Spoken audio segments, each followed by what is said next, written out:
Welcome to Breaking Financial Chains, where we combine practical money guidance with emotional healing to help you break free from financial limitations.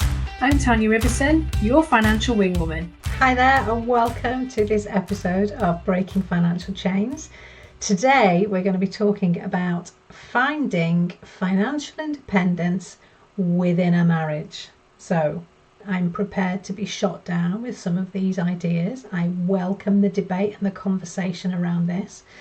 I recently, well actually not so recently, it was probably February time this year, I got stuck in a debate with some people on a Dave Ramsey social media post, and my comment got over 2,000 comments and various reactions around what makes a marriage and how things should be from a financial point of view. So this might not be something that you agree with, it might be a new concept that you're not familiar with, but hey, the important thing is that we're opening the conversation to talk about this. So the theme is around autonomy, partnerships, boundaries, and financial self-respect, because I think it's super important that we understand, whilst we might be buying into a joint future with someone and a family life, we are still our own person, and that's okay. You can be committed and independent, I think, is the key idea to get across. It's okay to be working towards joint future goals as well as having some of your own, because love doesn't mean giving up your autonomy. It doesn't mean that you don't get a choice anymore, that you have to compromise constantly on what's important to you for someone else. We get to challenge the myth that shared finances mean silent finances or invisible roles, because that's just not going to work either as individuals. But this is still a taboo topic, as most conversations around money often are.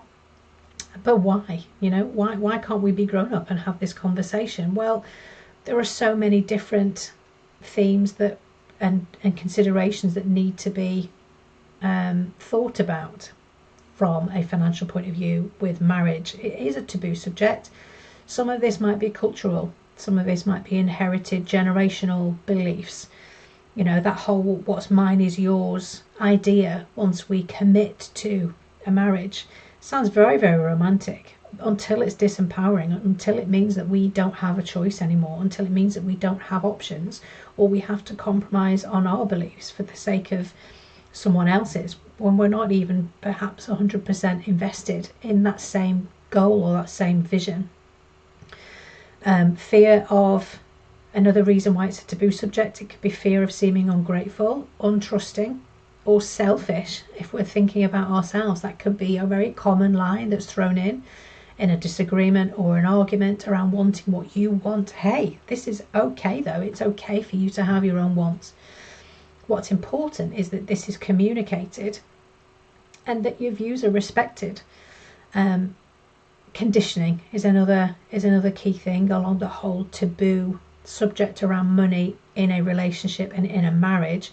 Conditioning that says a good wife doesn't talk about money. A good wife allows the husband or the man to, and obviously I'm talking about the traditional marriage, and that's not necessarily going to be the case if it's a same-sex relationship, but it's that whole, the man takes care of everything. One person takes care of something while the other person just capitulates and does as they're told, or it's too difficult for one party in the marriage to make decisions and they therefore differ or have to be made to differ to someone else. So that it goes back to this whole idea that there's so much emotion attached to money, there's so much learned behaviours and limiting beliefs that are attached to money that get in the way of actually holding on to that belief that what you want is okay. It's okay to have your own ideas around money. The game is around making that fit as part of a joint future. And it's not always a pretty picture. It can, financial dependence, which is what potentially we run the risk of falling into, can look like one partner handling all the money, and it could still be a loving relationship. It could be that sometimes these things happen because you've got two people that have set ideas or have been set examples for themselves, and they do it with the best intentions. So let's say talking about a man marrying a woman, and the man has the expectation of managing the money. Therefore, we don't have that conversation and we try to take that responsibility and that control. That can leave the woman feeling undervalued, undermined, and that their opinions don't matter, or that they're invisible within the relationship. When if we have the conversation, we can change that. We can come to a compromise or an agreement around it. There's nothing worse than feeling invisible in a relationship, or being feeling as though, it's okay, this is too difficult for you to understand. A little pat on the head and you take care of the washing, darling.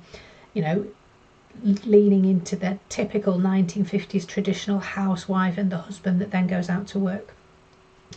Financial dependence can lead to guilt for spending their money, as in a joint income, especially if they're not earning within that relationship. Again, if that's not discussed, if that's not talked about, it can look like no personal savings or no plan for emergencies, because I have a huge belief that every woman should have the means and mindset to leave any situation that they don't feel safe in or that they're unhappy in. And sometimes that can be a relationship. This is not about getting rid of everybody's husbands. This is about having a choice. And if that ability to save is taken away, then that choice is also removed. And I believe that's not healthy in a relationship. I believe that communication should be made very clear from the start, and to each have our own autonomy within that relationship. It can also lead to not knowing where key accounts and insurances and debts are held. So let's say the worst happens and something happens to one party in that relationship, but they've been the one to look after all the finances. Not only is that person that's left needing to deal with the grief and process what's happened and losing their partner, they also don't know how to pay the electricity bill. They don't know where to enter the meter readings. They don't know that there's a payment due on the 16th of the month that they might not pay because they weren't aware that it needed to be paid, which can lead to bad credit and credit being withdrawn and debt being recalled. And on it goes to build an absolute mountain of a problem that could all have been avoided if these things aren't dealt with from a soul point of view. So why does financial independence matter within a relationship? Well, there are so many elements and facets to this. Safety, first and foremost, because life happens. There's safety for everybody involved, not just the two parties in the marriage or the relationship, but any children that might be a part of that relationship as well, and their stability and well-being, and setting an example to them for what they could work towards in their future relationships. Because ultimately life happens, right? People separate, people die, people get ill, people lose their job, and the bills still need to be paid, and we still need to put food on the table, and we still need to be able to keep warm and dry and safe in our own homes. So sharing that, having our own independent financial position as well as a joint financial position, helps to take care of that safety need. As human beings, we all have a right to that. It matters from a power point of view. Decision making should be shared, not defaulted. It shouldn't be needing to compromise or put up with the outcomes of something that somebody else has made, a decision that they've made without your input, particularly if it goes against any strong values that you hold for yourself. And if you aren't clear on what your financial values are, listen to some of the earlier episodes in this podcast, because I do talk about that. And as I've already said, modelling. It's about setting an example for any children that you do have, any children that are witnessing that relationship. You're showing them what happens with money and marriage. And it's something that they potentially might then go to emulate, to copy, to repeat, which could get them in a compromising situation or position, which you wouldn't wish for anybody. So showing them a healthy way to do it, to have those conversations, is going to give them the best standing, obviously in an age appropriate way. So once they're old enough to understand, we're showing them that's exactly what happens with money. They might witness you talking about a budget for the shopping, talking about a budget for a holiday and how much money you can spend on treats, etc. I think it is important to re-emphasise, this is not about divorce planning. This is about dignity and empowerment within the marriage. It's about respect for each other and self-respect, in order to understand that it's okay for you to want different things in some instances to your other half.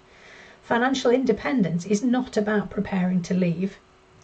As I've said countless times, it's about having the choice, but it's been able to leave if you had to. It's about staying because you want to, not because you have to. So there are so many different spins and takes that you can have on this subject. It's about being able to leave and still staying because you don't want to leave, because you actually want to be in that relationship, because you feel valued, because you know you could if you wanted to, and therefore you're both there for each other rather than being stuck in a cage. And I can speak to personal experience of being in that relationship, so I understand how that feels. So focusing on what independence can look like in practice then could be, for example, transparency over all accounts, bills and responsibilities. It might be that you don't want to pool all of your combined finances into one place, but you might have one joint account that you put an agreed amount into each. That might be the same amount each.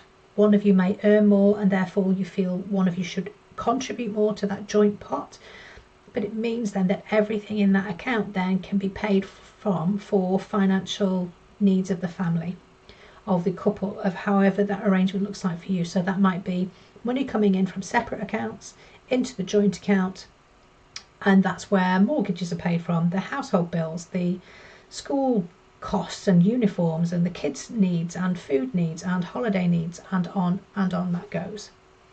So having a personal account alongside those joint ones is super important, because you then get to spend that money on what you need.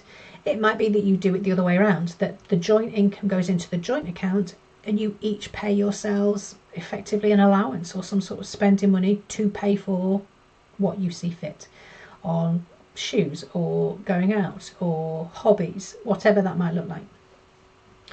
Having a plan in place should something happen, so knowing how to access passwords, pensions, protection policies should the worst happen. So obviously a worst case scenario, but if one of you is ill and is incapacitated, or maybe is in a coma or can't speak, or whatever the ultimate outcome might be, we need to be able to access the insurance that you have should one of you not be able to work, to be able to pay the mortgage.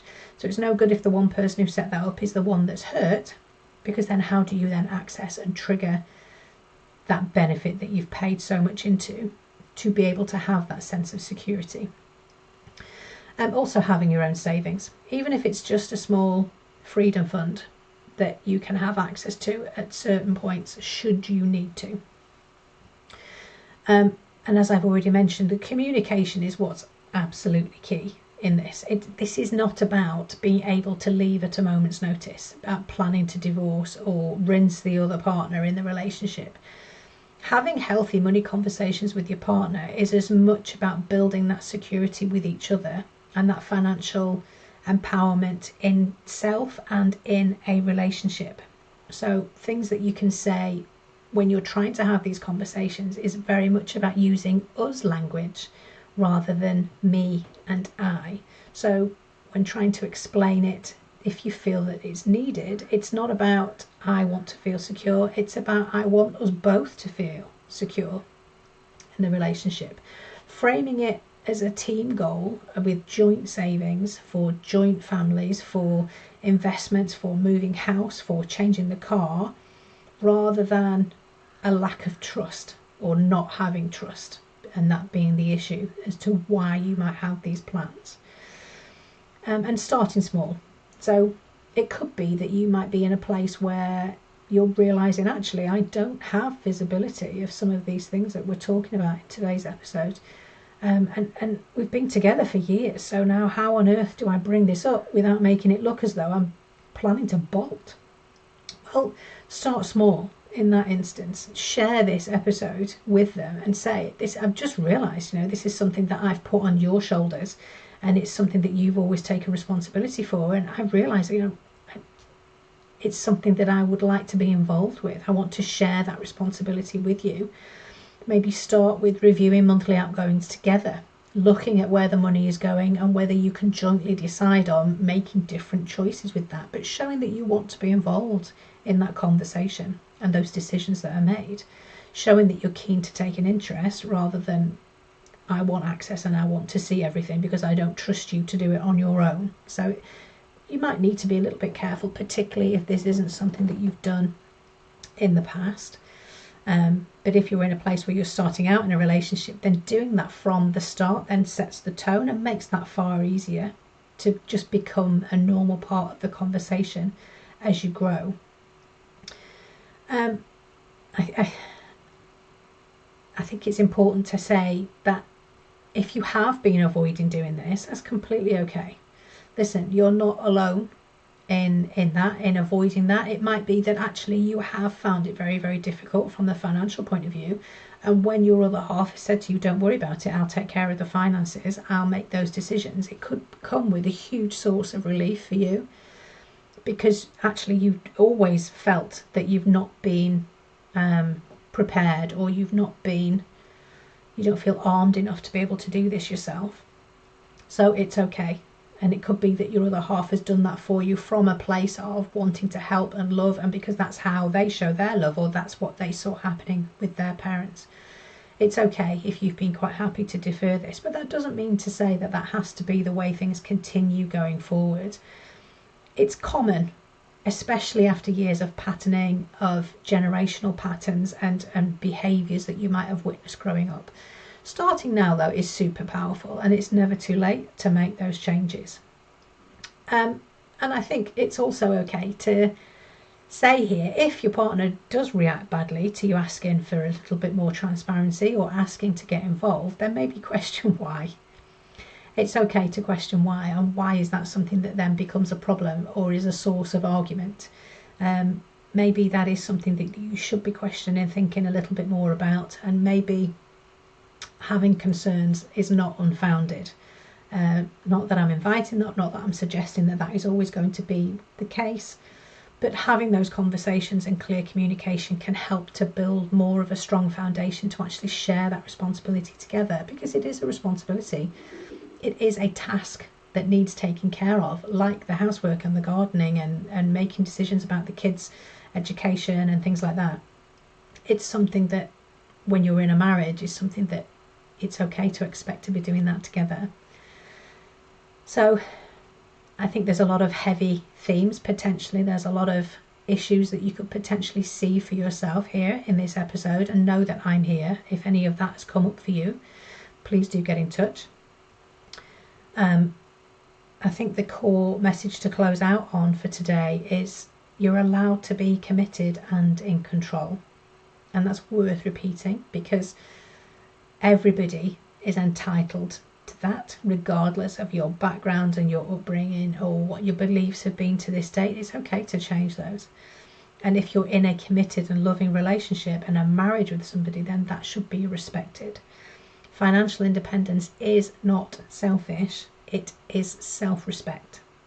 You are allowed to have that opinion and have those thoughts and be involved in those decisions. And every woman deserves that, no matter your relationship status. This isn't just about being married. This is about cohabiting. And this is about showing self-respect for yourself, even if you're not in a relationship. But clearly that then reduces the issues that might be involved with being in a relationship if you're doing this on your own. But setting those habits for yourself before going into that relationship and making that a non-negotiable can make that transition that little bit easier. Thank you so much for listening to this episode. I'll see you on the next one. Thank you for joining me today on Breaking Financial Chains. Remember, you have the power to transform your relationship with money one step at a time. If this episode helped you, please subscribe and leave a review to help others find their path to financial freedom. I'm Tanya, your financial wing woman, and I'll see you next week.